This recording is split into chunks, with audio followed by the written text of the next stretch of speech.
আমাদের ধৈর্য নাই, অল্পে আমরা অস্থির, আছে না নাই? এই দেশের মানুষ খুব বেশি অস্থির, বাংলাদেশের মানুষ খুব বেশি অস্থির। আমি পৃথিবীর অনেক দেশে ঘুরেছি, সেখানে দেখেছি মানুষজন খুব ধীরস্থিরভাবে কাজ করতে পছন্দ করে। সুপার শপে যদি কিনতে যায়, they maintain the queue in super shop. Super শপে লম্বা লাইন, সবাই যে ওখানে ভদ্রভাবে দাঁড়ায়, একজনের পর একজন যাবে। টিকিট কাটতে যাবে, লম্বা লাইন, একজনের পর একজন দাঁড়ায়, একজন যাবে আরেকজন। তো ওখানে যদি কোনো বাঙালি থাকে তখন দেখা যায় তার অস্থিরতা, কেন সামনে এত লাইন, এত সময় লাগে কেন, আমি কখন পাবো, আমার কি হবে? অস্থিরতা আছে না নাই? মানে সে পারে না সামনে সবাইকে ডিঙ্গিয়ে আগে যে টাকা পে করবে, আগে যে টিকিট কাটবে। এই অস্থিরতা আমাদের কমাইতে হবে, ধৈর্যশীল হতে হবে। গোটা বিশ্বব্যাপী আমাদের এই বাংলাদেশের মানুষের এই বদনাম যে আমরা অস্থির প্রকৃতির, আমরা ঠান্ডা মাথায় ভাবি না, ঠান্ডা মাথায় ভাবতে হবে, ধৈর্যশীল হতে হবে। ইন্নামা সাবরু ইনদা সাদামাতিল উলা। বিষ্ণু বলেছেন বিপদের প্রথম ধাক্কায় যে সবর ধারণ করতে পারে সেই তো সবুর। এজন্য বিষ্ণু দোয়া করতেন, আল্লাহুম্মা জাআলনি সাবুরা, আল্লাহ আপনি আমার ধৈর্যশীল বানান। ওয়া জাআলনি শাকুরা, আপনি আমার শুকরগুজার বান্দা বানান। বিশ্বনবীর চেয়ে ধৈর্যশীল, বিশ্বনবীর চেয়ে শুকরগুজার পৃথিবীর কেউ আছে? কথা বলেন। এমন তাবৎ কোনো অত্যাচার নাই যে অত্যাচার বিশ্বনবীর উপর করা হয় নাই। বিশ্বনবী মক্কার জামিনে যখন দাওয়াত দিতে লাগলেন, ওনারে পাগল বলা হতো, বলা হতো তুমি পাগল, বলা হতো মোহাম্মদ একটা কবি, বলা হতো মোহাম্মদ হচ্ছে গণক। বিশ্বনবী যখন রুকু দিতেন, সিজদায় চলে যেতেন, উটের পচা নারী ভুরি এনে বিশ্বনবীর কাঁধে ফেলে রাখা হতো।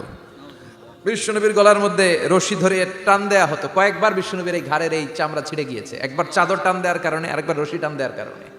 বিশ্বনবী কিছুই বলেন নাই, ক্ষমা করে দিয়েছেন। যেই মক্কার শত্রুরা বিশ্বনবীকে মক্কা থেকে বিতাড়িত করেছেন এবং যেই রাতে উনি হিজরত করলেন, মাইগ্রেট করলেন, উনি কেঁদে কেঁদে বারবার মক্কার দিকে ফিরে তাকায়, আবার যায়, আবার ফিরে তাকায়, মাতৃভূমির মায়া ছাড়তে পারছেন না। আর বলছিলেন মাক্কা তো আহাব্বুল বিলাদ ইলাইয়া, মক্কা আমার কাছে সবচেয়ে প্রিয় শহর। লাউলা উখরিজতু লামা খরাজতু মিনহা, আমার যদি বের করে না দেয়া হতো এই শহর থেকে, আমি কোনোদিন এই শহর থেকে বেরোতাম না। এত ভালোবাসতেন বিশ্বনবী মাক্কাতুল মুকাররমাকে, ধৈর্যশীল ছিলেন। এত অত্যাচার অনাচারের পরে যখন মক্কা বিজয়ের ক্ষণ আসলো, এই মক্কাকে বিশ্বনবীর করতলগত করে দিল কে? ফাতে মক্কা হলো। বিশ্বনবী চাইলে পিষে পিষে প্রতিটা কাফের মুশরিককে শেষ করে দিতে পারতেন, ঠিক কিনা? কিন্তু বিশ্বনবী বললেন লা তাসরিবা আলাইকুমুল ইয়াউম ইযহাবু আনতুমুত তুলাকা, কোনো রিভেঞ্জ চলবে না আজকে, কোনো প্রতিশোধ নাই। একেবারে বড় যুদ্ধাপরাধী যারা, মারাত্মক যারা অফেন্স করেছে তাদেরকে শাস্তির আওতায় আনা হবে, বাকি সবাইকে আমি ক্ষমা করে দিলাম। In the long history of the world, there is no instance of magnanimity and forgiveness which was showed by our beloved Prophet Muhammad when all of his enemies laid under his feet and he forgave them one and all. পৃথিবীর ইতিহাসে এরকম নজির কোথাও পাওয়া যায় না, যাকে এত অত্যাচার করে বিতাড়িত করা হয়েছে, নির্বাসন দেওয়া হয়েছে, হিজরতে বাধ্য করা হয়েছে। তিনি যখন ওই শহরকে আবার বিজয় করলেন, কাউকে আঘাত করলেন না, আগুন জ্বালিয়ে শহরটাকে জ্বালিয়ে দিলেন না, ওদের বংশকে নির্বংশ করলেন না, বরং মুচকি হেসে উনি বললেন যাও ক্ষমা করে দিলাম। কি ধৈর্যশীল ছিলেন। আবার দোয়াও করতেন, আল্লাহুম্মা জাআলনি সাবুরা, আল্লাহ আপনি আমার ধৈর্য বাড়ায় দেন। ওয়া জাআলনি শাকুরা, আপনি আমার শুকরগুজার বানান।